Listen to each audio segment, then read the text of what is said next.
Boa tarde a todos. Nós estamos aqui começando a nossa discussão sobre tributação no setor de telecomunicações. Temos como convidados à mesa Leonardo Toches, representando o Ministério da Economia na Secretaria de Desenvolvimento e Infraestrutura, dentro da área que discute justamente competitividade na economia. Evaristo Pinheiro.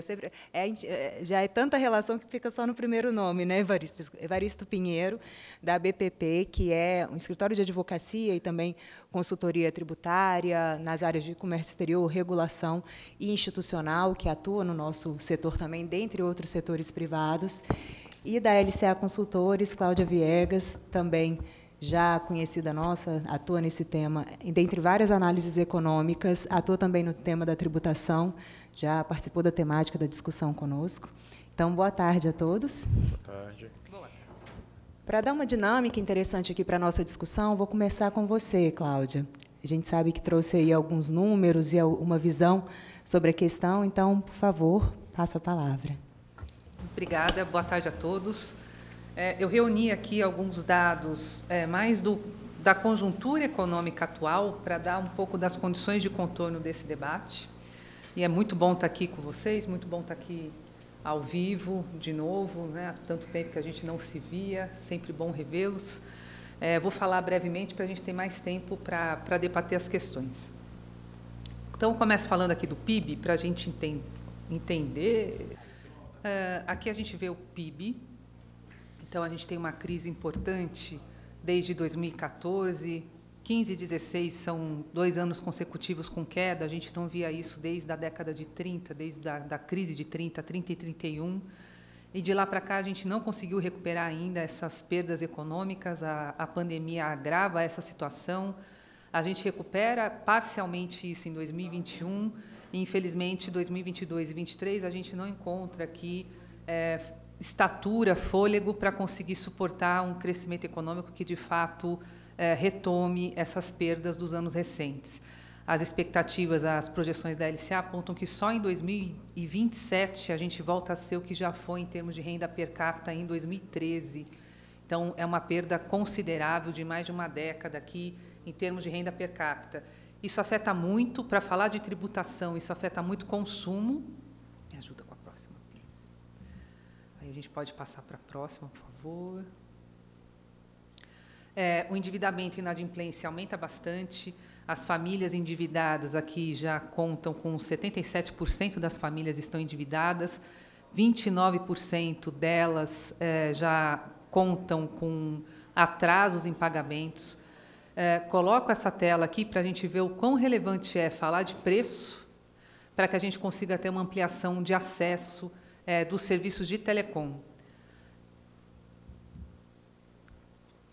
O meu reconhecimento digital ele não está aceitando. Né? Tem que ser de alguém de vocês, porque eu aperto o mesmo botão, mas ele não me obedece. Obrigada, pode passar, por favor. Aqui, um outro dado, eu apresentei isso aqui no painel Telebrasil há 11 anos atrás, em que a gente tinha uma expectativa de inverter o que a gente chama de bônus demográfico em 2022. Atualizando os dados do IBGE, a gente inverteu essa curva já em 2019. O que significa dizer, né?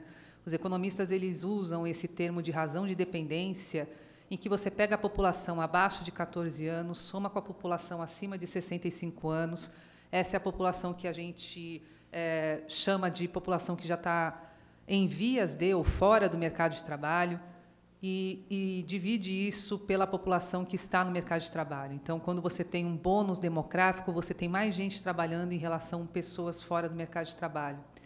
Isso tudo aqui vai te mostrar o quê? A gente está numa crise econômica importante, uma dificuldade relevante para que as famílias consigam espaço em orçamento, e essa questão do envelhecimento da população apontam para uma necessidade fática de ganho de produtividade. Então, essas 3 telas compilam essa necessidade nossa de conseguir ter investimentos em telecomunicações, e eles são cruciais para que a gente ganhe produtividade. Eu destaquei aqui um trabalho econométrico que a LCA fez para mostrar como é que realmente você consegue ter saltos de produtividade quando você tem mais telecomunicações na economia. A gente elegeu uma única tecnologia aqui, que é M2M, fazendo com que a gente projete, estime o que acontece em termos de ganho de produtividade pela medida de produtividade total de fatores, um modelo econométrico que isola isso.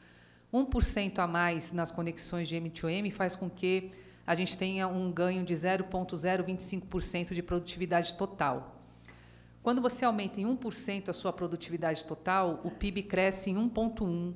Esse que é o efeito espiral positivo que a gente precisa, ou seja, investir num setor que, ao aplicar uma determinada quantidade de recursos, você retorna para a economia uma quantidade maior, você tem um efeito multiplicador positivo. E quando a gente coloca essas urgências nesse arcabouço do sistema tributário, a gente vê o quão relevante é fazer mudanças, alterações, reformas, para que a gente consiga ter uma convergência das nossas necessidades. As características desejáveis de um sistema tributário, ele tem que ser simples, para que você tenha uma redução de compliance e potencial de contenciosos tributários. Ele tem que ter transparência. Isso é essencial para a cidadania fiscal, ou seja, clareza sobre o grau de incidência tributária, de tal sorte que toda a população consegue entender isso e toma suas decisões de maneira mais assertiva. Eficiência, isso significa dizer, em última instância, que tributo ele tem que ser neutro, ou seja, as pessoas precisam fazer suas alocações de fatores de produção baseados em critérios de eficiência. Eu ficarei onde eu tenho mais insumos, onde eu tenho uma logística mais adequada para aquilo que eu produzo, e não onde eu tenho um tratamento tributário diferenciado. Então, o aspecto 3 da eficiência significa dizer que um sistema tributário adequado não interfere nas escolhas dos indivíduos e das empresas, ele é neutro. Justiça, o que significa dizer dar um tratamento igual aos que se encontram em situação similar, é isso que faz com que você não tenha distorções. E flexibilidade, para que em momentos de conjuntura econômica adversa você consiga fazer alterações céleres para manter a economia numa trajetória positiva. E hoje o que a gente enxerga no Brasil é que ele não é simples, não é neutro, não é transparente, não é estável, não é progressivo, e tem aí uma coexistência de muitos tributos. Na tela seguinte, a gente enxerga as consequências disso. Eu trouxe para cá o Doing Business de 2020. Sabemos que esse relatório ele tem críticas a serem feitas sobre a metodologia. De toda sorte, entendo eu que, como ele é um indicador relativo, ele serve para posicionar o país em relação a quem faz parte dessa amostra. Em 2020, eram 190 economias que compunham essa amostra do Doing Business, do Banco Mundial, e o Brasil ocupava o primeiro lugar no ranking dos países que mais gastam horas para cumprir obrigações fiscais. Ou seja, além do tributo em si, você tem um custo associado de horas dedicadas a estar em dia com o fisco. Dessas 190 economias, o Brasil ficou na posição de 124 no ranking de países para fazer negócios, justamente por essa percepção da complexidade do sistema tributário e da dificuldade do ambiente de negócios no Brasil. E 184 é a posição que a gente ocupa quando a gente olha o impacto tributário no ambiente de negócios. E um outro dado aqui do INSPER é que o litígio tributário alcançou cerca de 5,4 trilhões em 2019. Isso é 75% do PIB. Né? Então, 75% do PIB ele é equivalente, né? O litígio tributário no Brasil hoje equivale a 75% do PIB nacional. Então, isso acho que é uma demonstração bem palpável do quão complexo e difícil que é o sistema tributário brasileiro. Especificamente para a Telecom, na próxima tela, a gente tem aqui, antes, a carga tributária quebrada em impostos recolhidos pela União, estados e municípios. Aqui a gente tem uma trajetória da carga bruta, né, carga tributária bruta total, em percentual do PIB, a fonte é a Secretaria do Tesouro Nacional. A gente vê isso de 2010 até 2021. E a distribuição da carga tributária por entes federativos, 66,3% é a União, cerca de 27% é recolhido pelos estados e 6,9% recolhido pelos municípios. E aqui a composição da base, em que a gente vê que a maior parte se dá para bens e serviços, ou seja, consumo. E agora sim, especificamente para a Telecom, aqui tem um exercício que a gente fez para a Conex, em que a gente mesclou dados da Receita Federal, dados das operadoras que compõem a Conex. A gente compilou aqui ICMS, PIS/COFINS, IPI e ISS, fazendo as contas com a receita bruta, né? E a gente vê que Telecom recolhe 29,04% em relação ao PIB, enquanto que a média da economia, 12,57%. Então, essa é a distorção que a gente aponta, em que Telecom, de fato, tem uma carga tributária que não condiz, no momento, com a essencialidade que o serviço tem para ajudar a economia a conseguir uma trajetória positiva, né? O Brasil precisa de ganhos de produtividade para retomar esse crescimento econômico de forma sustentável. Telecom é fundamental para isso. A gente precisa trabalhar nessa segurança jurídica para ter estabilidade no ambiente de negócios, isso também é fundamental. E uma reforma tributária que permita essa redução de custos e ampliação de acessos é o caminho para a gente conseguir ter um salto de produtividade, para quem sabe antecipar esse 2027, ou seja, a gente voltar a ser o que já foi lá em 2013, mais rápido, fazendo com que tudo que a gente ouviu aqui no painel ao longo desses dias, em termos das potencialidades do 5G, se sintam de maneira mais célere na economia brasileira. Era esse o contexto que eu queria trazer de dados econômicos para a gente discutir aqui no debate. Obrigada pelo espaço.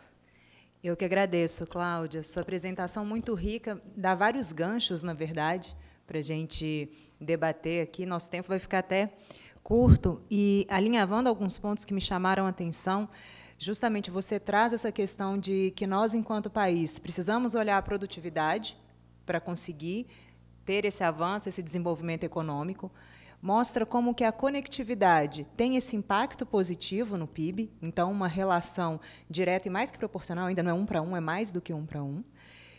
E aí traz o nosso setor de telecom sendo tributado mais que o dobro de uma média quando comparem com outros setores de economia. Então, é por isso que a gente tem esse painel, é uma batalha que a gente tem aqui no setor e tem atuado intensivamente, porque a gente vê que esse é um desafio, um obstáculo importante a ser superado para o nosso setor contribuir mais para o desenvolvimento do país. E, dentro desses dados, um outro aspecto muito importante foi a questão do impacto da judicialização. Então, a gente fala justamente de um sistema tributário mais simples, mais eficiente, e aí a gente traz um dado, você traz um dado de quase 75% do PIB, ou seja, quase tudo aquilo que é gerado de riqueza no país ser judicializado. Então, usando um pouquinho aí do chapéu de advogado do Evaristo, vou pedir primeiro, Evaristo, antes da gente entrar nos dados mesmo, das perspectivas, você comentar para a gente um pouco como é a sua visão enquanto advogado, e que atua também para outros setores, desse aspecto da tributação no país, da judicialização, o que você pode compartilhar da sua experiência quando a Cláudia levanta esse fator. Perfeito. Obrigado, Natasha. Boa tarde a todos. Tá ótimo. Boa tarde a todos. Muito obrigado pela pergunta, Natasha. Eu acho que a gente pode endereçar assim essa tua pergunta no seguinte sentido. Eu não sei quantos de vocês aqui têm empresas, né? Mas não é raro, para quem tem empresa, vocês certamente já passaram por isso. Você pergunta para o seu contador, isso aqui como é que é?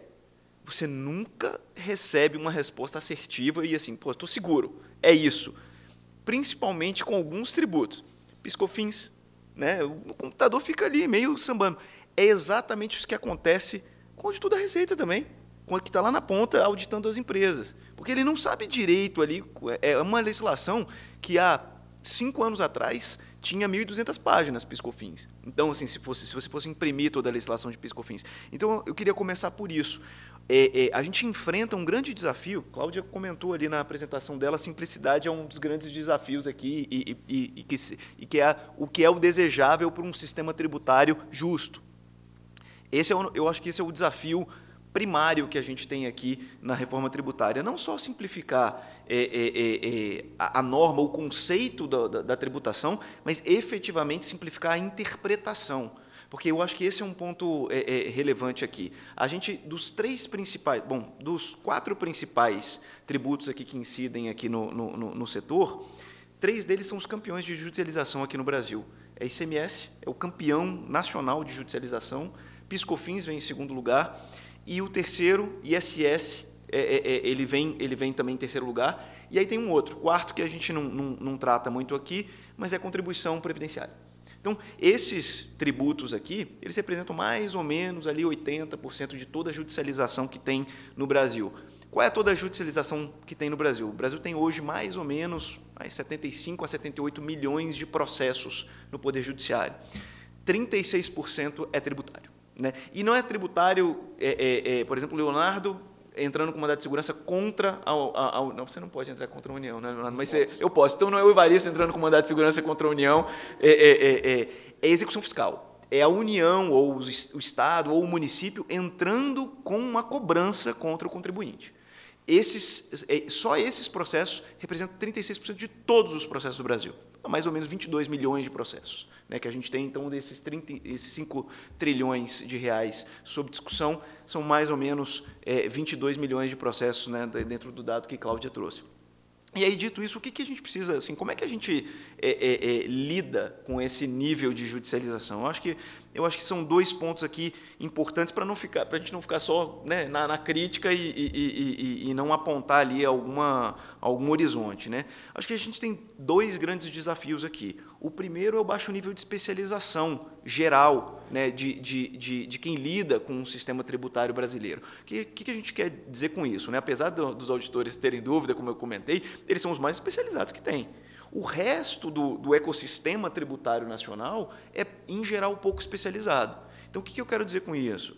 A gente tem, por exemplo, dá um dado numérico aqui, a gente tem 17 mil magistrados no Brasil. Só que a gente tem, grosso modo, só 4 mil magistrados que têm algum tipo de formação tributária. Algum tipo. Eu não estou falando de mestrado, nem doutorado, estou falando de algum tipo, fez uma pós, fez um curso de extensão. Então, isso gera um nível de compreensão do que está sendo posto para a decisão menor ou menos eficiente do que deveria ser, afeta a produtividade, né? Não é à toa que isso gera, por exemplo, um tempo médio de decisão dos processos de cerca de 8 anos, né, de um processo tributário leva mais ou menos 8 anos para ser decidido. A média do Poder Judiciário é de 5 anos. Então, isso é sinal de falta de especialização. Um outro ponto que a gente tem de falta de especialização é o seguinte: quando as administrações tributárias vão elaborar normas, e aí a gente precisa lembrar, a gente está aqui com um representante da União.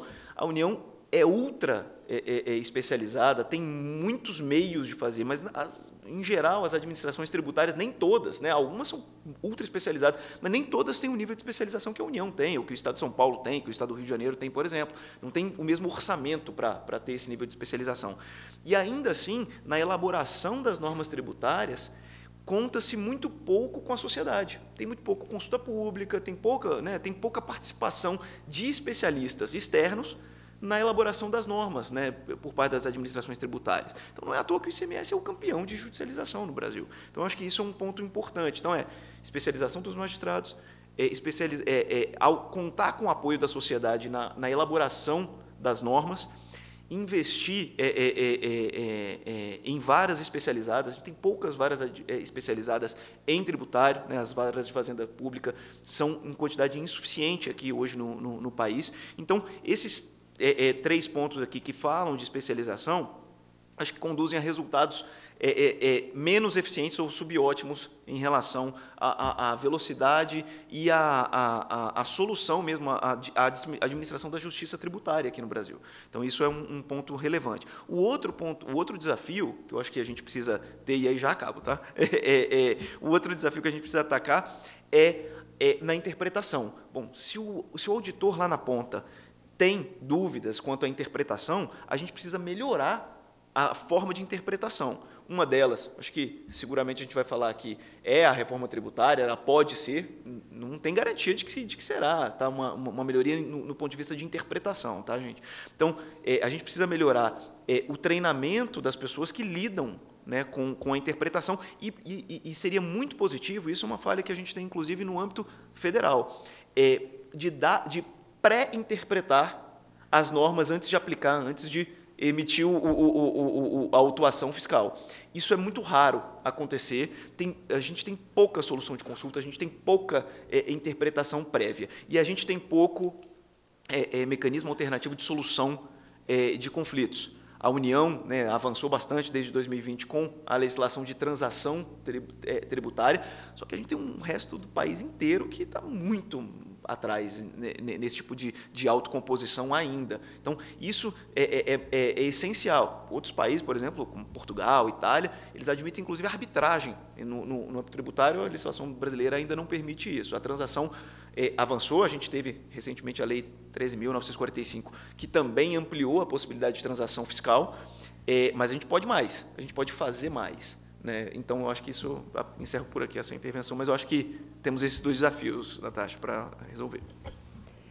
Muito obrigada, Evaristo. Interessante que um dos pontos, além de toda essa análise da estrutura do judiciário, da interpretação e da autuação, um dos pontos que você trouxe, que é justamente essa questão do conhecimento, da abertura para o debate sobre o aspecto tributário com sociedade, com setores, e de pensar em como interpretar o impacto da norma, o que está sendo escrito ali. Isso traz muito à tona a iniciativa recente que a gente viu do Ministério da Economia, que acredito que o Leonardo vai acabar falando, que eu estou há 1 ano e meio no setor, e justamente nesse 1 ano e meio eu pude vivenciar uma iniciativa que o Ministério da Economia está conduzindo, que é de conversar com o setor de telecom para entender a complexidade e buscar entender esse aspecto e onde que a gente pode melhorar os aspectos tributários. E aí ataca um desses pontos, inclusive, dessa abertura, desse diálogo, ainda em nível federal, é verdade, mas acredito que o Leonardo vai trazer mais detalhes. Então, Leonardo, eu te passo a palavra justamente tentando puxar esse gancho da complexidade, da tentativa de como a gente pode trabalhar esse impacto da legislação tributária para o setor de telecom e onde que a gente pode ver avanços, né, para além dessa discussão mais geral que a gente está tendo da reforma tributária. Acredito que esse estudo técnico que vocês vêm fazendo. Natasha, eu queria inicialmente agradecer em seu nome o convite feito pelo painel, dizer que estou muito honrado aqui de estar na mesa com a Cláudia Evaristo, uma mesa extremamente qualificada, me sinto muito honrado, agradecer a todos que estão aqui, amigos de longa data, alguns, pessoas a quem eu tenho uma gratidão muito grande. E o que me traz aqui, na realidade, é a gente tentar mostrar um pouco de um projeto que já há 1 ano e alguns meses nós estamos tocando no Ministério da Economia, em relação à complexidade e o tamanho da carga do setor de telecomunicações, né? Então, eu vou, na realidade, só para contextualizar esse projeto, eu acho importante, na realidade, até de forma complementar ao que e talvez até em resposta ao que a Cláudia nos colocou, dizer que hoje o Ministério, nos últimos 3 anos e meio, ele vê telecomunicações num contexto um pouco mais integrado de infraestrutura nacional, né? É por isso que, na realidade, a gente tem um eixo de regulação de alguns setores de infraestrutura no Ministério, e, entre eles, eu acho que foi um ganho extraordinário para o setor de telecomunicações ter trazido o setor para dentro de um pensamento mais integrado de planejamento estratégico de infraestrutura nacional. A gente se deparou, quando chegou no Ministério, com desafios muito grandes em relação à infraestrutura, que isso, na realidade, está no nosso dia a dia, eu acho que todos vocês sentem, todos nós sentimos, né? A gente tem, no Brasil, é um país que, na realidade, tem uma deficiência de estoque de capital e infraestrutura relativamente grande. A gente tem, hoje, a gente tem algumas métricas que, na realidade, não são consistentes entre si, porque a gente tem muita dificuldade de medir depreciação de infraestrutura, por exemplo, e outros quesitos, mas assim, não passamos de 40%, né, de estoque de capital. Então, a gente já tem um problema que, na realidade, em relação ao resto do mundo, pelo menos ao resto do mundo desenvolvido, a gente precisa, para competir, 60% de estoque de capital. A gente tem um problema, que a Cláudia tocou, de produtividade, né, inegável. A gente tem um problema, na realidade, de selecionar projetos. Então, na realidade, quem não teve a infelicidade de ver nos jornais o número de obras de infraestrutura paradas por conta de uma má seleção, né? E a gente tem um problema também seríssimo de incorporar, né, produtividade a essa infraestrutura por meio das telecomunicações. Então, esse tipo de problema é que a gente na realidade, montou um planejamento estratégico com 3 eixos importantes, um eixo de planejamento, um eixo de governança e um eixo de regulação, no qual, na realidade, a gente entende que, em especial na questão da produtividade, telecomunicações hoje vamos dizer assim, é o alicerce básico, né, de fazer crescer produtividade para a infraestrutura como um todo. Então, a gente não está olhando só telecomunicações, a gente está olhando telecomunicações como um insumo essencial de tecnologia para o resto da infraestrutura. E, por esse motivo, deixa eu tentar aqui. Pronto. Com base exatamente nisso, nos últimos 3 anos e meio, a gente, na realidade, tentou fazer sair do papel e na realidade, conseguimos dar o aval dentro do Ministério da Economia para uma série de reformas estruturantes do setor que eu acho que foram extremamente relevantes para culminar com o sucesso do leilão do 5G que nós tivemos ultimamente.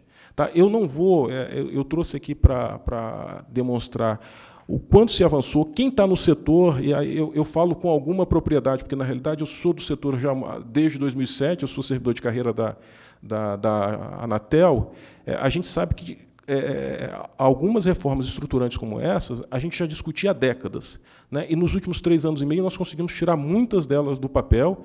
Eu acho que a gente ainda tem muita coisa por fazer, mas eu acho que, em termos de espaço de tempo, foi um ganho extraordinário. E, na realidade, por que nós entramos nesse projeto? Exatamente porque a gente entende, não é o DNA da SDI, a área tributária, mas, quando se trata da questão de telecomunicações, muito de forma complementar ao que a Cláudia disse, quer dizer, a gente realmente precisa ter mais do que em outros setores, por ele ser um insumo da infraestrutura como um todo, a gente precisa ter uma neutralidade tributária, né? É essencial. Então, nós montamos esse projeto e eu diria que tributação, a gente vai convergir em muitas coisas aqui, quanto à questão da neutralidade, quanto à necessidade de simplificar a tributação, né? Quanto, talvez, à excessividade de tributação sobre o consumo do Brasil em relação a outros países, mas, muito provavelmente, a gente não converge de que desonerar tem um custo de oportunidade, né? Então, assim, quando a gente discute de uma forma mais ampla, eu preciso convencer a todos os atores de que, se eu desonerar telecomunicações, né, ou eu vou ter um ganho relativamente ao aumento de receita que vai gerar mais tributação, né, ou eu vou ter um ganho de produtividade. Então, esse estudo, o que nós vamos trazer aqui é um diagnóstico dos principais problemas com alguns números, e o que eu queria mais focar, na realidade, é exatamente essa análise para, na realidade, demonstrar para todos os atores que vale realmente a pena desonerar telecomunicações, que, desonerando telecomunicações, o custo de oportunidade para outros setores e para as necessidades sociais que o país tem, principalmente no cenário atual, né, em que o endividamento do país se elevou drasticamente em razão da pandemia de Covid-19, que, ainda assim, é necessário a gente pensar no futuro e ter realmente uma economia mais pujante, com um insumo de telecomunicações realmente sendo algo que faça diferença na sua produtividade. Eu queria, em relação ao diagnóstico, esse primeiro quadro ele mostra, ele tem uma ótica muito da excessividade da carga e da complexidade. Quer dizer, o setor de telecomunicações ele tem uma carga muito excessiva, de aproximadamente de 40%, né?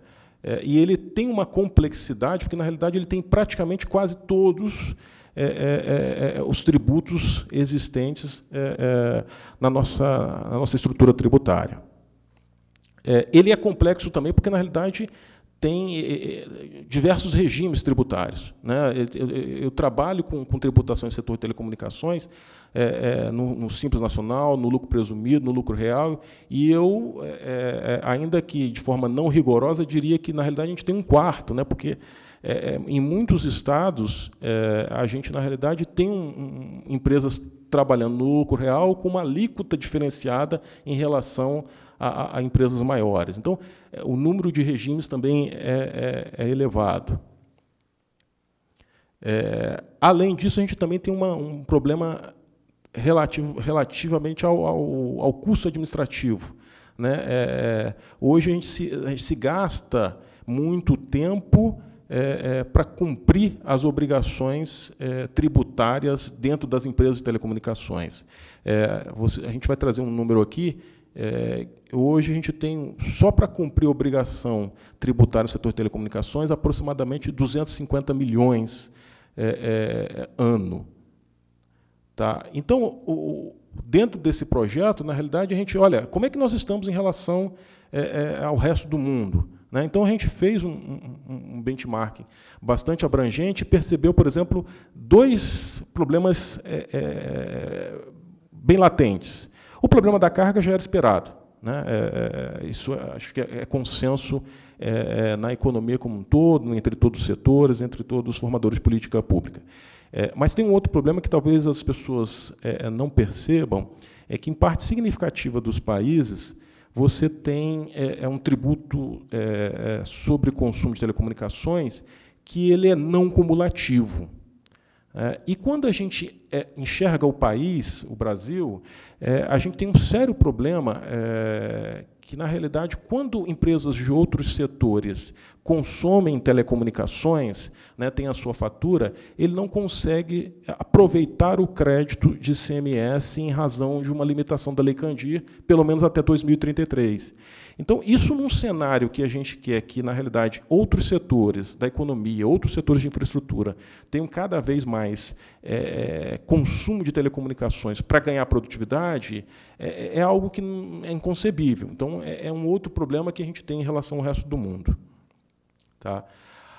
E agora o que eu quero, na realidade, mostrar para vocês, rapidamente, é que, na realidade, a gente fez alguns estudos exatamente para convencer os formuladores de política pública, dos quais a gente analisou, por exemplo, a questão da elasticidade, que a gente vai trazer aqui.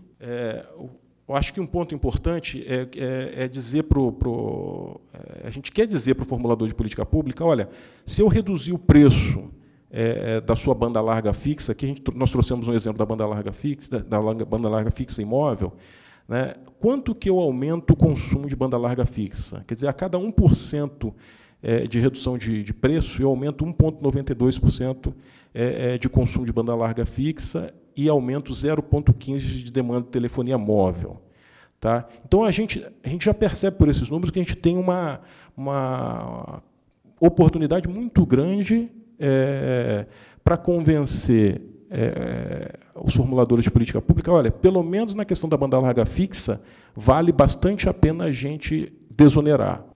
Um outro estudo que nós fizemos dentro desse projeto e que é de extrema relevância é dizer o seguinte: qual o impacto dessa desoneração no PIB? Tá? Então, a gente chegou a algumas conclusões, por exemplo, que a cada redução de 1%, a cada aumento de 1% na banda larga, eu aumento o PIB em 0,08%, ou seja, a cada 10% de aumento da banda larga, né, da penetração da banda larga, eu aumento em 0,8%. Um outro aspecto que também está nesse modelo, um outro resultado, na realidade, que está nesse modelo, é que, na realidade, se eu consigo aumentar o PIB per capita em 10%, eu consigo aumentar em 6,3% a demanda por banda larga. Um outro aspecto que está nesse modelo também, por exemplo, se eu aumento 10% do PIB per capita, eu consigo aumentar em 9,2% a receita das empresas ofertantes de banda larga. Isso aumenta ainda mais, por exemplo, no Nordeste, que aumenta um pouco mais no Norte e um pouco menos no Sul. Então, é um modelo, na realidade, bastante abrangente, a gente consegue ter esses resultados. Eu trouxe só algumas amostras aqui para vocês, mas a gente consegue ter esses resultados por município, a gente consegue fazer uma estimativa de quanto essa elasticidade aumenta também por município, e eu estou trazendo algumas amostras para esse fórum, que é um fórum especialismo, né, nessa questão tributária, exatamente para dizer, olha, o Ministério da Economia hoje tem condições de discutir tributação e reforma tributária no setor de telecomunicações com bastante profundidade.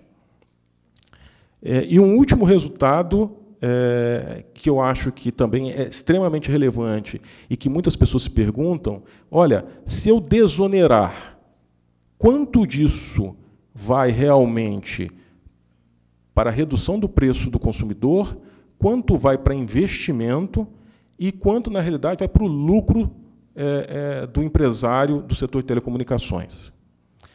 Eu vou, em razão do tempo, a gente tem esse resultado também por município e por banda larga fixa imóvel, mas eu vou chegar, para que a gente possa cumprir o prazo, chegar ao último resultado, que é um resultado médio Brasil, em que a gente tem, na banda larga fixa, hoje, dentro do projeto, resultados de que, na realidade, a desoneração seria 21% para o preço, 33% iria para investimento e 46% para o lucro. E na banda larga móvel, 31% para preço, 41% para investimento e 28% para lucro. Então, eu acho, assim, com base nesses resultados preliminares, a gente está depurando esses resultados no Ministério, a gente tem, com base nesses resultados, já um conjunto de propostas, mas, em razão do âmbito do painel e do limite de tempo, a gente deixa para discutir numa próxima oportunidade, mas o que a gente, na realidade, quer, para finalizar, é dizer o seguinte, olha, a gente está realmente fazendo uma discussão bastante ampla, consolidada e com números para, na realidade, demonstrar que a gente tem realmente muita oportunidade, não só para o setor de telecomunicações, mas para a economia como um todo, com a desoneração tributária. Tá? Muito obrigado a todos. Muito obrigada, Leonardo. É muito rico a gente ver que, com todos os subsídios que o governo vem levantando e com toda essa pesquisa, a gente sabe que contou com dados e contribuições também das empresas do nosso setor, é muito rico a gente ver como esses dados estão sendo estudados a fundo e tecendo todas essas correlações, e me saltou aos olhos aqui que, quando a gente traz o setor de infraestrutura, que tem uma preocupação mais ampla até com essa questão de expansão do investimento, com a questão da segurança também do marco regulatório, de para onde esses investimentos vão, da sinalização que a gente dá no desenvolvimento, a gente toca nas questões que a Cláudia alertou logo no início ali, de uma correlação muito nítida de renda da população e da capacidade de consumo, também levando o aspecto da produtividade, isso impactando o PIB, e como é possível gerar essa espiral positiva, nas palavras da Cláudia, de que, quando a gente trata a carga tributária, na verdade, a gente não está tratando simplesmente um aspecto que pode parecer muito duro, um tema, às vezes, muito árduo para entender todos esses entrelaçamentos que o Evaristo trouxe, mas que os impactos são muito reais. E é isso, é um impacto muito importante em relação ao acesso a serviços e em relação a gerar economia e a gerar mais riqueza, e aí também impactar cada vez mais a renda. Cláudia, nesse aspecto, outro aspecto que o Leonardo trouxe, quando ele coloca aquele quadro, a composição e como o nosso setor é amplamente tributado nos vários tipos de tributo, a gente sabe que a gente também tem outras discussões amplas que estamos tendo aí, que temos levado ao Congresso, de fundos setoriais, de toda essa diversidade de tributação e como a gente vai sofrendo com camadas e com tributos que vão se somando a esse nosso ecossistema. Gostaria de ouvir os seus comentários face a essa complexidade, ao estudo, resultado do estudo, o pré-diagnóstico, que ainda é em depuração, né, Leonardo, fazer essa ressalva, mas que o Leonardo nos apresentou. Perfeito. Essas telas aqui para um economista eu estava aqui doida para ver essas regressões todas ali. Parabéns, acho que é um trabalho de fôlego e é muito bom ver esse início em que telecom aparece não como um setor isolado, mas ele é um setor de tecnologia, de infraestrutura, e quanto mais a gente tiver essa visão integrada, melhor. E é nisso que entra essa questão dos fundos setoriais, né?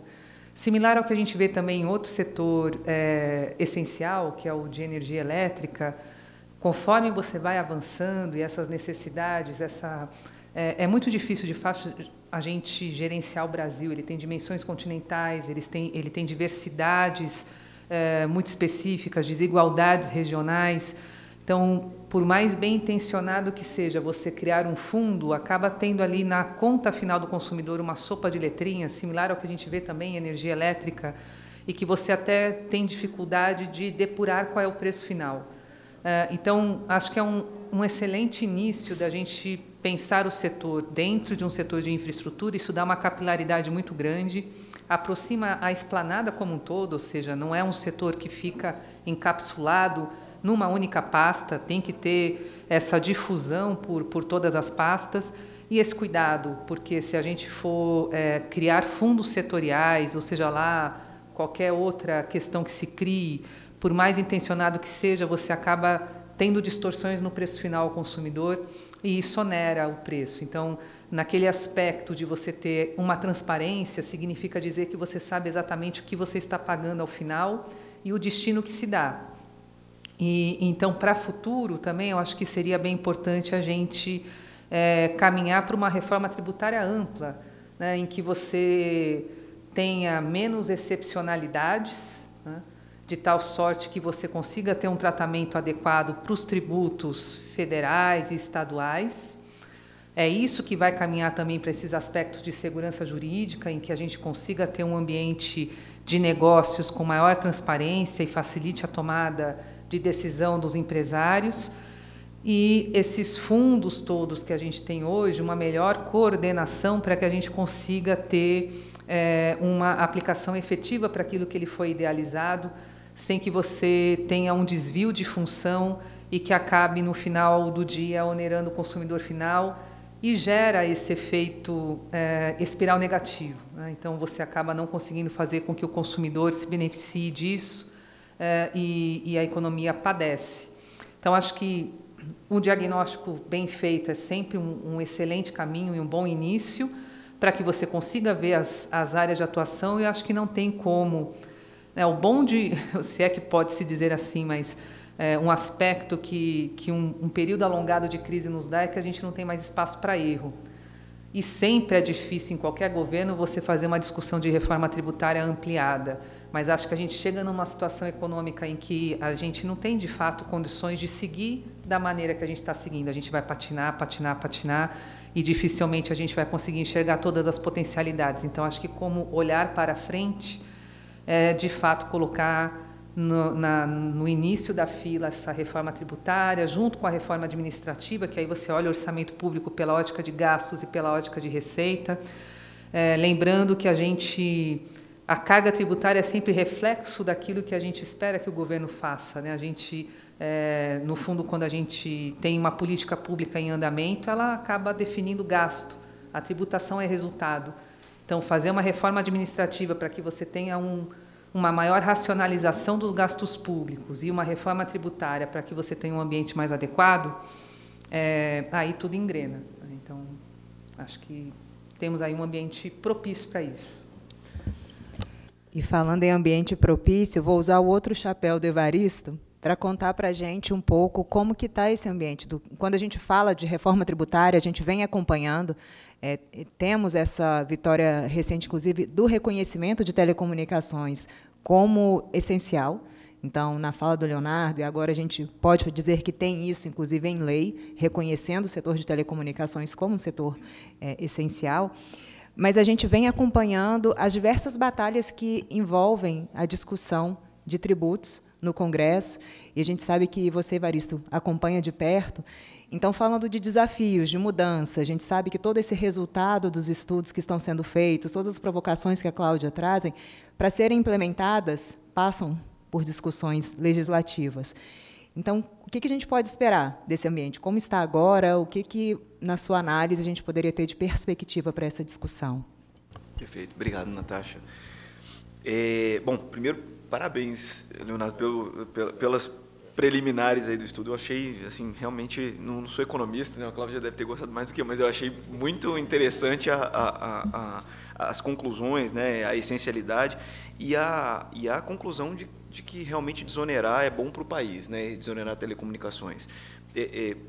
Aí não vi, depois, se puder, né, no paralelo, te pedir para conversar sobre isso. Eu não suspeito ali que, se você agregar um elemento de estratificação por classes sociais, você vai ver que o benefício de desonerar móvel é maior do que o da larga fixa, porque a maioria a classe social CD acessa móvel, né, mais. Então, embora seja maior frequência, né, e aí impacte mais a desoneração. Mas não sei, só estou dando pitaco porque eu achei muito interessante.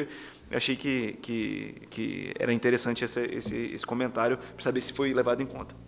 E aí, com relação ao Congresso, Natasha, eu acho que a gente, como a Cláudia estava comentando, eu acho que nesse momento, como a gente não tem mais espaço para errar, como a gente está endividado, como a gente tem várias definições de prioridade para fazer de agora em diante, eu acho, e como a gente vem, né, desde a promulgação da Constituição, discutindo como reformar a tributação do país, eu acho que a gente chegou finalmente num momento, se não já consensual, ou do que se deve fazer, quase consensual. Eu acho que a gente teve uma longa evolução dessas discussões. Eu acho que a gente chegou a algumas premissas que são fundamentais e alinhadas com tudo que a gente falou aqui, né? De desonerar o que ou desonerar, melhor dizendo, não é a palavra, mas equilibrar a tributação entre setores. O Brasil desenvolveu uma diferenciação muito grande entre diferentes setores, agronegócio, indústria, telecom, combustível, energia elétrica, e isso, né, provoca, né, a necessidade de sobretributar alguns setores, enquanto os outros estão subtributados. Então, eu acho que esse é um ponto de maturidade que a gente alcançou. Claro que tem alguns pontos excepcionais que já estão ali tratados nas propostas, mas, no geral, no cômputo geral, os setores tiveram uma equalização tributária, né, na proposta. Existe um consenso em relação a isso hoje. Isso é um ponto positivo. Outro ponto positivo é a não cumulatividade, né? Eu acho que não só em telecomunicações, mas quando a gente fala de combustíveis, quando a gente fala de energia elétrica, setores que são absolutamente transversais também devem ser não cumulativos. Esse é um outro consenso que também se chegou nas discussões no Congresso Nacional já. Um terceiro ponto é simplificação. O Supremo, né, subvertendo a lógica do direito, né, em que o judiciário vai falando depois que a norma tá aprovada, o Supremo veio na frente dessa vez na tributação aqui, né, no sistema tributário nacional, corrigindo os tributos por dentro, ou seja, né, as bases de cálculo por dentro dos tributos, os tributos que são bases de cálculo de outros. O Supremo já começou a desatar esses nós, e esse é um outro consenso também que está presente em todas as propostas ali que, de alguma forma, estão tramitando no Congresso Nacional sobre reforma tributária. Então, acho que esse é um ponto, ou seja, imposto por fora, não cumulativo, cobrança no destino. Isso também traz uma repactuação federativa. Foi muito difícil essa discussão, acho que talvez tenha sido a discussão mais difícil de acontecer ao longo dessas discussões de reforma tributária, e que agora aparentemente se encaminha para um consenso numa implementação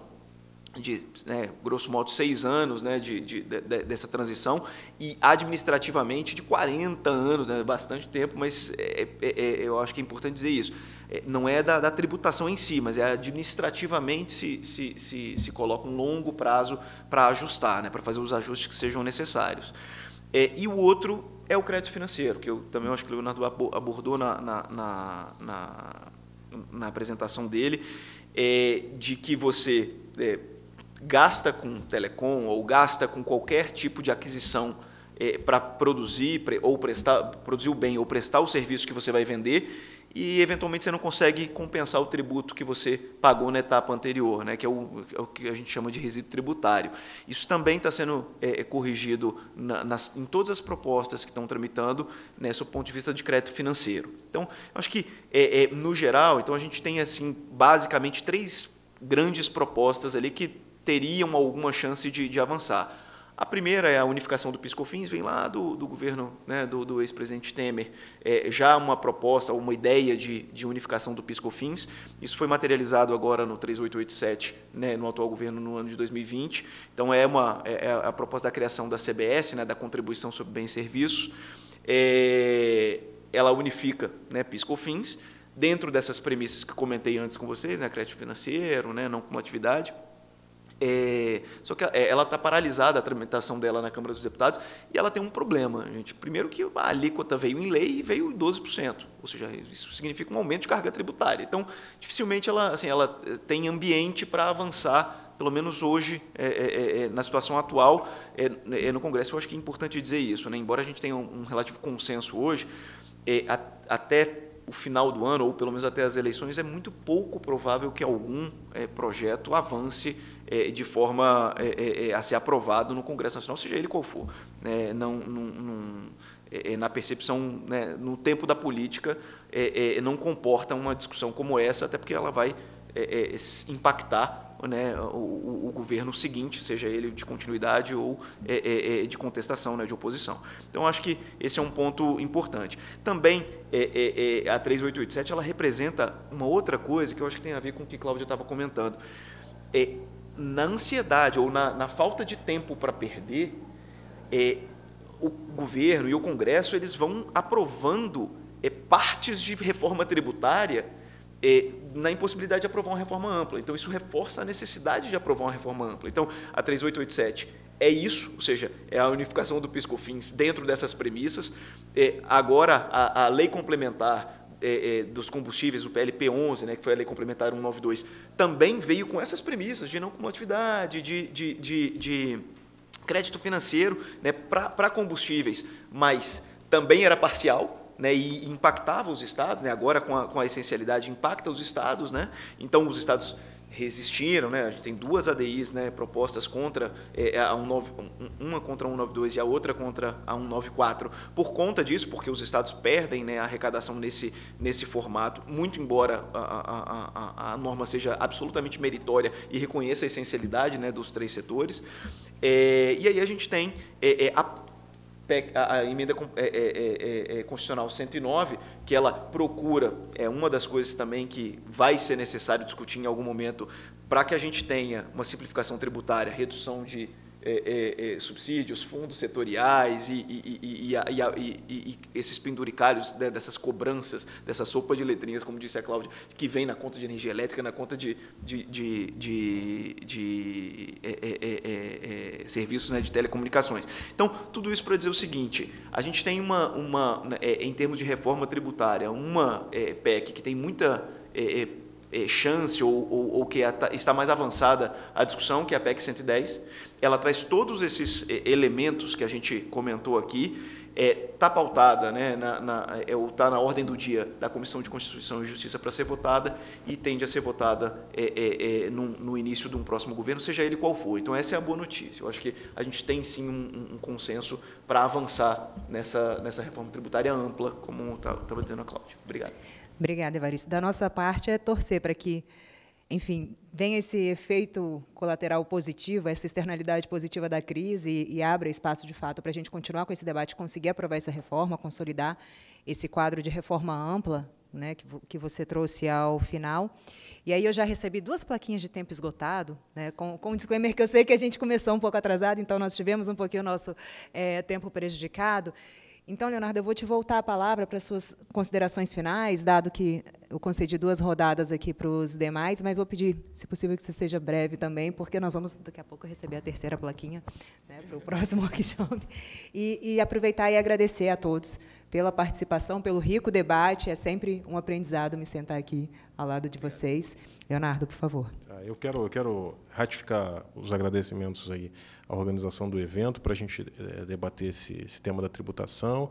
E eu acho que o recado final, na realidade, é dizer, olha, a gente está bastante equipado em termos de avaliação e estudos técnicos no Ministério da Economia para discutir tributação sobre telecomunicações em profundidade.